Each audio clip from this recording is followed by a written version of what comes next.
நீடா?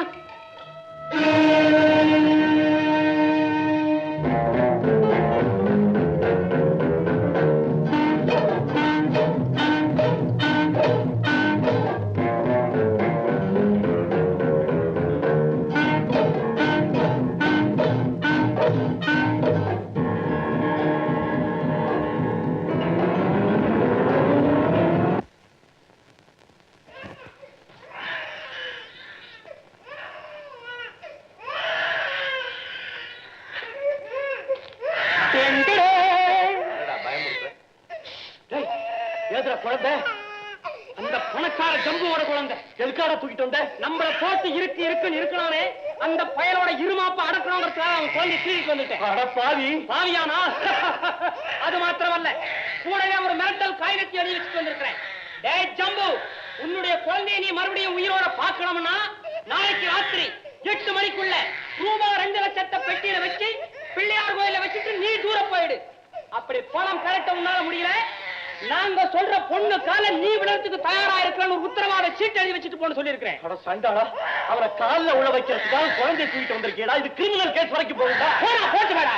என்ன சொல்றேன்? அடி அடி, என்ன அடித்தா என்ன? திருடியதுதான். ஐயோ, என்னையே அடிடா. என்னங்க லலிதா வந்து சொன்னா, எனக்காக ஜம்பு கிட்ட சண்டை போட போய் உங்க 2 பேருக்கும் நல்ல அடியாமே பாத்துட்டு போலான்னு வந்தேன். முதுகுல அடியா மூஞ்சில அடியான்னு பாத்துட்டு போக வந்தீங்களா? 2 பேருக்கும் பெரிய கண்டம். எனக்கு வந்த கோபத்துல என்ன பண்ணீங்க? பல்ல கடிச்சேன். அந்த ஜம்புவை கொலையா பண்ணிருப்பேன். இவன் தான் இடையில புகுந்து தடுத்து விட்டான். கொலை செய்யறதை விட கொடுமையான காரியம் இப்ப செஞ்சிருக்கேடா.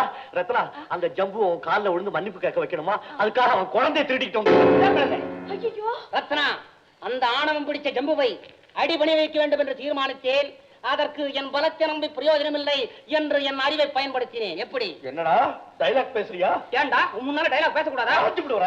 பெரிய கிங்சாலம் மூளையை உபயோகப்படுத்தினாரா? என்ன காரியம் செஞ்சுட்டீங்க? நல்ல காரியம் தாங்க செஞ்சிருக்கிறேன். நீங்க எங்க பயப்படுறீங்க? அந்த ஜம்பு பெரிய பணக்காரனா இருக்கலாம், ஆணவம் பிடிச்சவனா இருக்கலாம், திமிர் பிடிச்சவனா இருக்கலாம். ஆனா பாசத்துக்கு முன்னாலே அடி பணிஞ்சுதானே தீரணும். குழந்தைய திருப்பி பெறணுங்கிற துடிப்புல அவன் நேரா வந்து உங்க காலடியில விழுந்து மன்னிப்பு கேட்பான் பாருங்க. என்னங்க இது? என்கிட்ட யாரும் மன்னிப்பு கேட்க வேண்டாம். குழந்தைய திருப்பி கொடுத்துருங்க. எனக்கு என்னமோ பயமா இருக்கு. நான் போறேன். ரத்னா, உனக்காக எவ்வளவு கஷ்டப்படுறான் பாத்தியா? நீ குழந்தைய பத்தி கவலைப்படாதே, அதெல்லாம் நான் பாத்துக்கிறேன். இத பாருங்க, உங்களுக்காகத்தான் நான் உயிரையே பணைய வச்சிருக்கிறேன். அந்த மிரட்டல் காயில எழுதியிருக்கேன். அதுக்கு என்ன பதில் வருதுன்னு பாத்துட்டு உடனே குழந்தைய கொண்டு போய் வச்சிடறேன். எப்படியோ என்ன வம்பல மாட்டிடாதீங்க. அச்சோ, அத்தை கோமா போறாங்க. போறே, அத்தைக்கு டாடா சொல்லு. தடுக்கல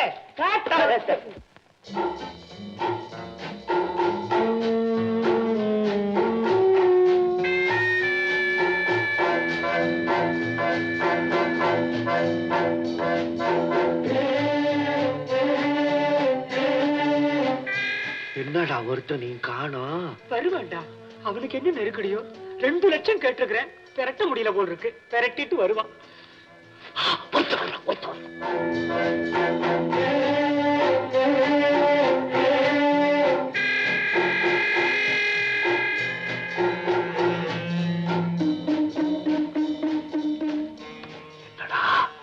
பெரிய பெட்டியா கொண்டுட்டு வந்து வச்சிருக்கா. 2 லட்சத்துக்கும் சில்லறையா மாத்தி கொண்டிருக்கான் போறதுக்கு பாவிப்ப.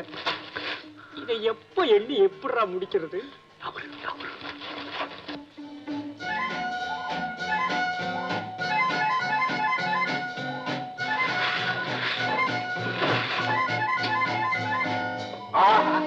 இன்னொரு பெட்டி.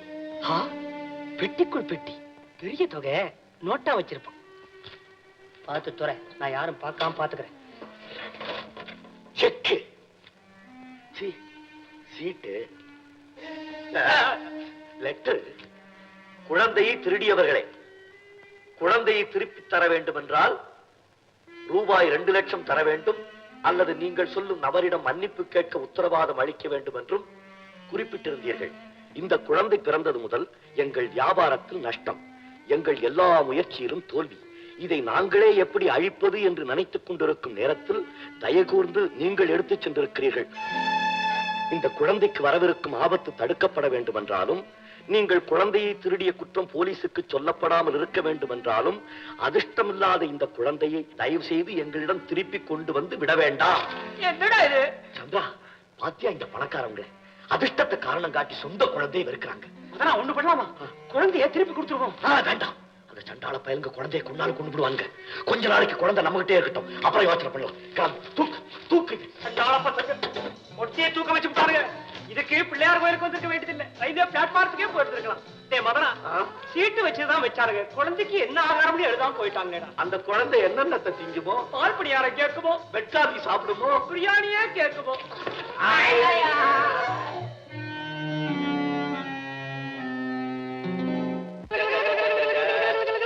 பாலகுடி பாலகுடி பாலகுடி பாலகுடி என்ன மதன் பால் குடிக்க மாட்டேங்குது? இது பணக்கார விட்டு குழந்தைடா, ஒருவேளை ஆப்பிள் ஜூஸ் குடிக்குமோ என்னமோ. வேற வேலை இல்ல. ஏன்டா குழந்தைய பயமுறுத்து? என்னடா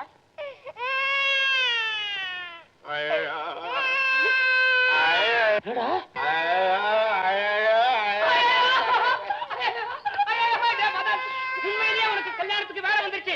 இதுதான் கரெக்ட் சகுனம். அப்படியா? இப்படி உனக்கு வேலை வரட்டும்.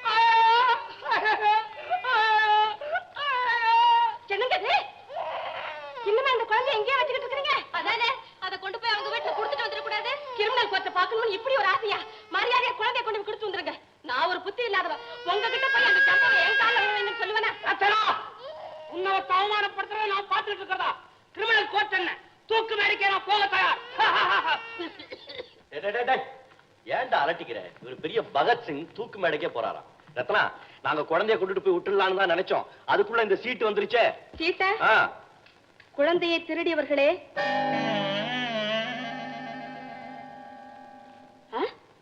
அதிர்ஷ்டம் இல்லாத இந்த குழந்தையை தயவு செய்து திருப்பி கொண்டு வந்து விட வேண்டாம். என்னங்கவே, இவங்களும் மனுஷங்களா? கரெக்ட்.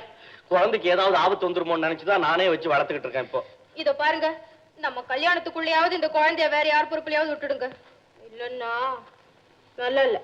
ரத்னா, குழந்தை காலையில இருந்து ஒண்ணுமே சாப்பிட மாட்டேங்குது. கொஞ்சம் பால் குடுக்குறீங்களா? என்னது? புட்டிப்பால். என் கையால குடிக்க மாட்டேங்குது, உங்க கையால குடுத்து பாருங்களேன். லலிதா, நீயாவது? ஐயே, இந்த குழந்தை விஷயத்துல எனக்கு பொறுமையே கிடையாது. வேணாண்டா மதன், வேணாம். பாரு, கல்யாணத்துக்கு அப்புறம் அம்மா ஆபீஸுக்கு போயிடுவாங்க, நீ வீட்டுக்குள்ள இருந்துகிட்ட குழந்தைய பாத்துக்க வேண்டியதான். இப்ப பிடிச்ச நல்ல ட்ரைனிங். சரி தொலைங்க, நானே வச்சுக்கிறேன். அப்பாடி அப்பாடி. லலிதா, நீ சூப்பர் மார்க்கெட் போகணும்னு சொல்லி ஏதோ வாங்குறதுக்கு. நான் இப்ப சொன்னேன் வாங்குறதுக்கு. ஓஹோ, சூப்பர் மார்க்கெட். ரத்னா, நான் மார்க்கெட் போயிட்டு அப்படியே வீட்டுக்கு வந்துடுறேன். பாத்தியா, குழந்தைய நம்ம தலையில கட்டிட்டு ரெண்டு பேரும் ஜாலியா பேசுறதுக்கு சூப்பர் மார்க்கெட்டுக்கு போயிருக்காங்க. போனா போட்டு.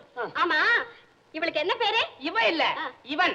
இவனா? ஐயோ, உங்களுக்கு ஆணைத்தான் பிடிக்காது, ஆம்பளை குழந்தையுமா பிடிக்காது. சேச்சே, அதுக்காக குழந்தைய வருத்த முடியுமா? என்ன அழகு! பாத்தீங்களா, நான் குழந்தைய கொஞ்சம் ஞாபகத்துல உங்களை கொஞ்சிட்டேன். இதான் இயற்கை. என் ஸ்பரிசம் பட்ட உடனே நீங்க அப்படியே ஸ்தம்பிச்சு போய் நிக்கிறீங்க. பாத்தீங்களா, உணர்ச்சி வசப்பட்டுட்டீங்க. என் கை பட்ட உடனே உங்களே அறியாம உங்களுக்குள்ள ஒரு கிளுகிளுப்பு உண்டாயிருக்கு. அப்படின்னா ஒண்ணு இல்ல, என்னையும் அறியாம. மறைக்காதீங்க, உணர்ச்சிகளை மாத்திரம் மறைக்கவே முடியாது. என்னதான் நீங்க மறைச்சாலும் உங்க வயசு அதை காட்டி கொடுத்துரும். அப்படி எனக்கு என்னதான் வயசு இருக்குன்னு நினைக்கிறீங்க? உங்க அறிவையும் அனுபவத்தையும் சேர்த்து பார்க்கும்போது 45 சொல்லலாம். உங்க அழகையும் அலங்காரத்தையும் பார்க்கும்போது 15 தான் சொல்லலாம். அதுக்கு மேல ஒரு வயசு ஏத்தனா கூட மரியாதை இல்ல. ஒன்லி 15. ஹலோ ரத்னா.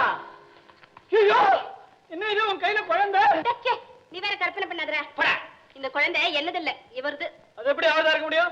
குழந்தை அழகா இருக்குது. அப்ப உன்னதா இருக்கும். ஏன்னா நீதான உலகத்திலேயே ஆண் அழகா. கண்ணு கூட குழந்தை பாரு, உன்னத மாதிரியே தொடர்ந்து கிடக்கு. ஐயோ, நீங்க வேற குழப்பாதீங்க, பேசாம இருங்க. அதுலடா விட்டு. ஆமா, இவன் பெரிய மனுஷன், இவகிட்ட போய் எல்லாத்தையும் வர்ணிச்சுக்கிட்டு, இந்தாப்பா இது பக்கத்து வீட்டு குழந்தை, எங்களுக்கு பொழுது போலான்னு இதை வச்சு விளையாடுறது. மெனக்கட்டு எங்க வந்த? ஒண்ணு இல்ல மிஸ்டர் மதனை பார்த்துட்டு போலாம் தான் வந்தேன். மதன் இல்ல, ஒரு நிமிஷம் இப்படி வரீங்களா? உங்களை நீ வேலைக்காரன் சொல்லிட்ட பாருங்க, தப்பா நினைச்சுக்காதீங்க, மனசுல வச்சுக்காதீங்க. இல்ல, ஒரு ஹெல்ப் பண்ண முடியுமா? என்ன, ஒரு 15 ரூபீஸ் தர முடியுமா? 15? கொஞ்சம் இப்படி வரீங்களா? வாங்க. சரி, இப்படி போடா. நீ வேலைக்காரன் தான்டா.